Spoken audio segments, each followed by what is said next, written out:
इस वीडियो में आज हम जानेंगे रेफ्रिजरेटर चलता है लेकिन उस पर कूलिंग नहीं होता है। लेकिन इसका मतलब ये नहीं है कि सिस्टम में गैस नहीं है। तो सिस्टम में जब चोक्ड हो जाता है मतलब जैम हो जाता है कोई भी जगह, तो तब भी कूलिंग नहीं होता है। तब तो कैसे पता चलेगा? जब से आपका कंडेंसर गर्म नहीं होगा, स्टेनर भी गर्म नहीं होगा, और बैक प्रेशर जैसे नया सिस्टम है तब बैक प्रेशर तो चेक नहीं कर सकते हैं, पुराना सिस्टम है तो बैक प्रेशर चेक कर सकते हैं। तो इस पर भी ऐसे ही कुछ प्रॉब्लम हुआ है। जैसे अभी देखो इस पर प्रेशर दिखा रहा है मतलब सिस्टम में गैस है। अब मीटर लगाया हूँ मतलब गैस का, और एम्पीयर मीटर भी लगाया हूँ। तो इसको चालू करेंगे और इस पर क्या प्रॉब्लम आ रहा है वो देखेंगे पहले, और इसका सॉल्यूशन भी दिखाएंगे। तो सबसे पहले इसको चालू करते हैं। जैसे चालू करता हूँ तो तुरंत ये चालू हो जाता है। तो 0.6 या 6.5 का आसपास ये ले रहा है एम्पेयर। अब इस पे कस्टमर का कहना है कि कूलिंग नहीं हो रहा है। कूलिंग क्यों नहीं हो रहा है? यहाँ पे देखिए ये 600 का गैस का सिस्टम है। तो 600 का जो बैक प्रेशर है वो 0 पे होता है, मतलब 0 से थोड़ा भी ऊपर होगा तो भी चलेगा, लेकिन 0 पे होता है एकदम। लेकिन इसका जो बैक प्रेशर है वो भी इस पर भी 0 है। लेकिन इस पर क्या होता है, थोड़ा देर चलने के बाद जब रनिंग हो जाता है तो ये माइनस पे आ जाता है, मतलब वैक्यूम पे आ जाता है। मतलब सिस्टम में कोई जगह चोक्ड हो जाता है, मतलब जैम हो जाता है। इसके लिए ये मतलब वैक्यूम पे आ जाता है। और कंडेंसर भी हीट नहीं होता है। मतलब आपका सिस्टम में जब चोक्ड हो जाएगा तब कंडेंसर हीट नहीं होगा, स्टेनर हीट नहीं होगा, कैपिलरी भी थोड़ा बहुत जो हल्का हीट होता है वो भी नहीं होगा। अब बैक प्रेशर भी कम हो जाएगा, लेकिन मतलब बहुत ही कम हो जाता है, मतलब एकदम वैक्यूम पे चला जाता है। तो इसको कैसे फ्लैश करना होता है या चोक कहाँ पे हो कैसे ढूंढना वो दिखाएंगे। जैसे अभी देखिए यहाँ पे वैक्यूम पे आ गया है, सिस्टम चल रहा है लेकिन इसको वैक्यूम पे आ गया है। इसके लिए कूलिंग नहीं हो रहा है, मतलब कोई भी जगह जाम होने की वजह से गैस उस जगह पे स्टॉप हो जाता है। अभी देखिए इसका बैक प्रेशर भी इसका एम्पेयर भी कम हो गया है। अब बैक प्रेशर लगाने का जगह नहीं होगा तो अब एम्पेयर मीटर पर भी पता लगा सकते हैं। एम्पेयर कम हो जाएगा, कंडेंसर हीट नहीं होगा, इस तरह पता लगा सकते हैं। जैसे इसको बंद कर दिया हूँ तो ये जो मतलब गेज का जो सुई है मतलब कांटा है ये ऊपर जाना चाहिए, लेकिन इस पे भी ऊपर जाता है लेकिन बहुत ही धीरे जाता है, मतलब एकदम धीरे धीरे, बहुत टाइम लग जाता है। तो इससे क्या होगा, कूलिंग तो होगा ही नहीं और कंप्रेसर बहुत हीट हो जाएगा। तो इससे कैसे इसका मतलब सॉल्यूशन क्या है? इसको सॉल्यूशन करने के लिए आपको गैस टेस्ट करना पड़ेगा, लेकिन गैस टेस्ट करने से ही तो नहीं हो जाएगा। इसका प्रॉब्लम कैसे पता चलेगा? मतलब इसका कोई जगह चोक्ड है, वो किस वजह से चोक्ड है? मतलब सिस्टम में कोई जगह ऑयल चला गया होगा या ऑयल की वजह से चोक्ड हो जाता है। कूलिंग कॉइल में ज़्यादातर ऑयल आता है।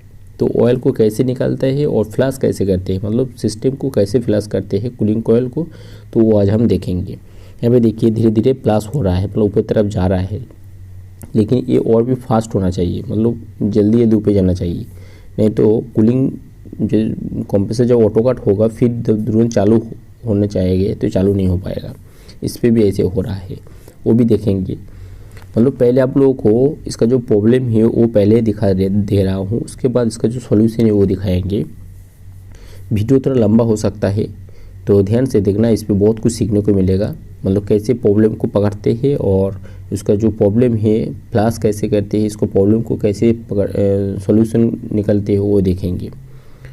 तो यहाँ पे इसका जो मतलब पहले जिसने काम किया यहाँ पे देखिए जॉइन भी बहुत सारे जॉइन लगाए हैं। यहाँ पे 1 2 3 डिजिटल लाइन पे 3 जॉइन है और जॉइन भी अच्छे तरह से नहीं हुआ है। 600 गैस में क्या होता है, इस पर जो ऑयल होता है ये पॉलीस्टर ऑयल होता है, तो इसके वजह से क्या होगा, इस पर ज़्यादा देर तक काम नहीं कर सकते, मतलब हीट नहीं दे सकते या वेल्डिंग नहीं कर सकते हैं। इसीलिए कंपनी वाला इस पर पंचिंग सिस्टम का जो जॉइंट होता है वो पंचिंग करके लगाते हैं। लेकिन हम लोगों को जो टेक्नीशियन है वो तो इतना सामान जुगाड़ नहीं कर पाएगा और ख़र्चा भी बहुत ज़्यादा है, इसके लिए वेल्डिंग कर देते हैं। तो वेल्डिंग करने से भी हो जाता है लेकिन जल्दी जल्दी करना पड़ेगा। जैसे अभी देखिए बैक प्रेशर तो ऊपर चला गया लेकिन कंप्रेसर स्टार्ट नहीं होगा। 3.3 एम्पीयर ले रहा है, मतलब कोई भी जगह चोक्ड होने की वजह से प्रेशर वहाँ पे जाके होल्ड कर जाता है। इसकी वजह से प्रेशर इक्वल नहीं होता है पूरी सिस्टम में। इसके लिए जब तुरंत चालू करते हैं थोड़ी देर बाद प्रेशर 0 से ऊपर चला गया फिर भी स्टार्ट नहीं हो रहा है, मतलब अभी भी सिस्टम में गैस इक्वल नहीं हुआ है। जब सिस्टम बंद हो जाता है तब सक्शन और डिस्चार्ज दोनों तरफ से गैस कंप्रेसर में आ जाता है, पूरा सिस्टम में फैल जाता है और पूरा सिस्टम का प्रेशर इक्वल हो जाता है। तो ये इक्वल नहीं हो पा रहा है। इसके लिए क्या हो रहा है कि कंप्रेसर मतलब स्टार्ट नहीं हो रहा है।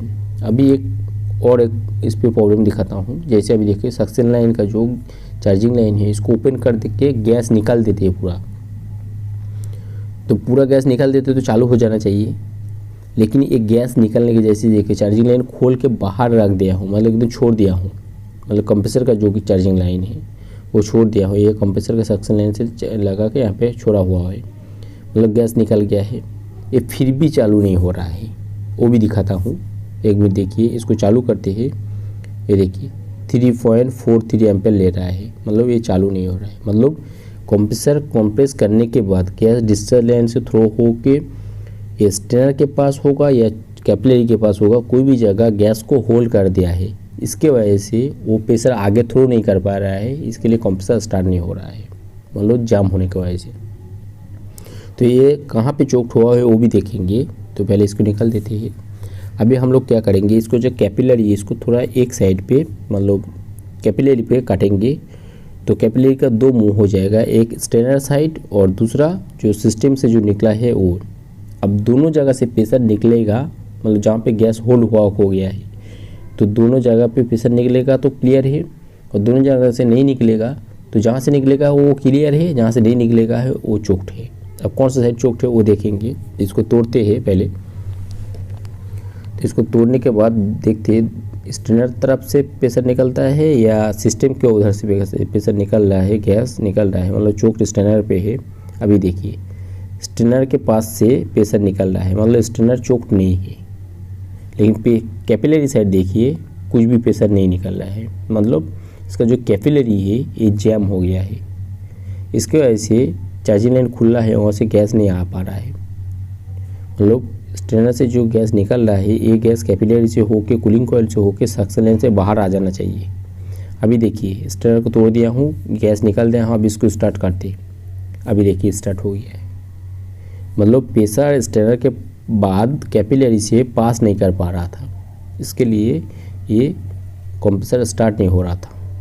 तो अभी हम लोग इसको क्या करेंगे, गैस चार्ज करना पड़ेगा, लेकिन गैस चार्ज करने से पहले इसको फ्लश करना पड़ेगा। तो फ्लश किस तरह करेंगे, जैसे इसका डिस्चार्ज लाइन, सक्शन लाइन और कैपिलरी सब जगह खोल दिया हूँ, और कैपिलरी पे एक एनर्जी वाल्व लगाया हूँ। और फ्लश करने के लिए हम लोग गैस यूज़ करेंगे, कंप्रेसर का एयर यूज़ नहीं करेंगे कि इसको पॉलीस्टाइल ऑयल होने की वजह से ये चोक्ड होने का संभावना ज़्यादा होता है और कंप्रेसर भी ख़राब हो जाएगा। तो हम लोग इस पर 22 नंबर का जो एसी का गैस आता है उसमें से फ्लश करेंगे, क्योंकि 832 या 410 भी कर सकते हैं, लेकिन उससे प्रेशर ज़्यादा है तो कूलिंग कॉइल आपका छोटा होगा तो कूलिंग कॉइल को फाड़ देगा या उसको बैंड कर देगा। इसके लिए हम लोग 22 गैस से इसको फ्लश करेंगे। तो यहाँ पे कैपिलरी से जो प्रेशर दिया हूँ, मतलब ये फ्लश करने का एक तरीका है, इसमें बहुत सारे तरीका है, एक एक करके दिखाएंगे। पहले ही बोल रहा हूँ कि वीडियो थोड़ा लंबा हो सकता है, लेकिन वीडियो को पूरा देखना, इस पर बहुत कुछ सीखने को मिलेगा इस पर। और वीडियो को अच्छा लगे तो प्लीज़ सब्सक्राइब के साथ साथ बेल नोटिफिकेशन को ऑन करके ऑल पे सेट करके रखना। जैसे नॉर्मली गैस देके एक फ्लश करने का एक तरीका है, और फिर भी नहीं होगा तो इसको आप CTC या पेट्रोल या कुछ भी ऐसे लिक्विड जिस पे अब क्लियर होगा वो डाल के आप उसको फ्लश कर सकती है। उसके लिए आपको एक सिरिंज, मतलब इंजेक्शन का जो सिरिंज होता है वो आप कोई भी मेडिकल पे मिल जाएगा, आपको ये ले लेना पड़ेगा। फिर वहाँ पे 10 ml से ज़्यादा नहीं देना, क्योंकि कूलिंग कॉइल पे फिर उसको निकालना पड़ेगा बाहर। फिर चार्जिंग लाइन के मतलब चार्जिंग लाइन से ऐसे डाल देना पड़ेगा। तो ये जो लिक्विड इस पर CTC दिया है तो वो बाहर नहीं आना चाहिए। आप उसी हालत पे इसको गैस का जो टैंकी है उसके साथ कनेक्ट कर देंगे और गैस का जो बाटला है इसको खोल देंगे। खोलने से क्या होगा, आपका गैस का प्रेशर के साथ साथ वो लिक्विड कैपिलरी से होके आपका कूलिंग कॉइल होके सक्शन लाइन से निकलेगा। तो देखते हैं कि कितना ऑयल आता है, कि ऑयल है कि नहीं, कि चोक्ड क्यों हो रहा है। नॉर्मली क्लियर होगा तो चोक्ड होने का संभावना नहीं है। अब 600 गैस हो या 134 हो, कुछ भी हो, मतलब सिस्टम में ऑयल है कोई भी जगह। इसके लिए वो कैपिलरी तो एकदम माइनर होता है, इसके लिए कैपिलरी पे जगह पे जाके वो लीकेज उस पर जाम कर देता है। तो थोड़ा बहुत निकल रहा है तो इसको और थोड़ा दिया हूँ, थोड़ा बहुत निकला। जैसे देखिए मशीन के पास काला काला तेल, मतलब क्योंकि कैपिलरी से जा रहा है तो बहुत स्लो है। मतलब इस तरह आप एक तरीके से कर सकते हैं। ये हो जाने के बाद अब दूसरा तरीका जो है कूलिंग कॉइल को फ्लश करने के लिए बोल रहा हूँ। दूसरा जो तरीका है, जैसे कैपिलरी को ओपन कर दिया हूँ, मतलब जो वहाँ पे एनर्जी होल लगाया था उसी को अब हम लोग सक्शन लाइन पे लगाया हूँ, क्योंकि पहले कैपिलरी से दिया हूँ प्रेशर, सक्शन लाइन से निकला है। अभी सक्शन लाइन को लगाया हूँ, उसी सेम तरीका है। चार्जिंग लाइन लगा के चार्जिंग लाइन के अंदर 10 ml CTC हो, पेट्रोल हो, कोई भी चीज़ आप चार्जिंग लाइन के अंदर डाल के फिर आप उसके अंदर गैस का टैंकी उसको लगा के गैस खोल देना पड़ेगा। अब जैसे गैस खोल देंगे, थोड़ा देर वेट करना पड़ेगा क्योंकि पूरा सिस्टम घूम के आएगा। अभी देखिए उसका जो ऑयल देखिए, उसका सिस्टम देखिए, सिस्टम से कितना ऑयल निकल रहा है। मतलब ऑयल और थिनर जो मिक्स हो गया है तो वो निकल रहा है अभी यहाँ से।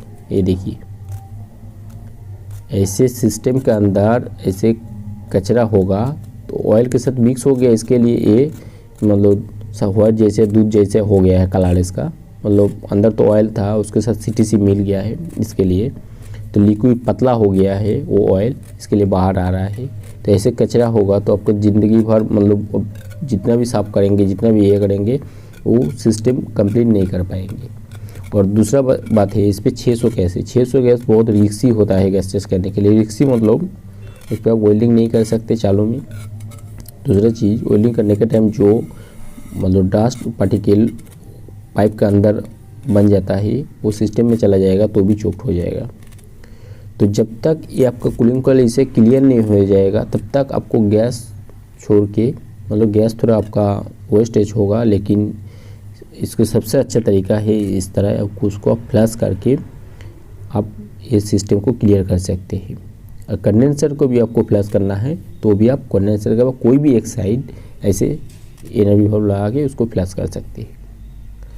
तो ऐसे फ्लश हो जाने के बाद जैसे हम लोग देखिए सिस्टम को कंप्लीट लगा दिया हूँ, मतलब सक्शन लाइन ज्वाइन कर दिया हूँ और डिस्टल लाइन पे जो 3-4 ज्वाइन था उसको भी कैंसिल करके एक ही ज्वाइन कर दिया हूँ और स्टैंड लगा के इसको सिस्टम को चालू कर दिया हूँ। अभी हम लोगों का काम है इसको वैक्यूम करना। वैक्यूम करके आप गैस टेस्ट कर देंगे तो सिस्टम का जो मतलब ये है वो क्लियर हो जाएगा। क्लियर हो गया है मतलब अब दिक्कत नहीं होगा।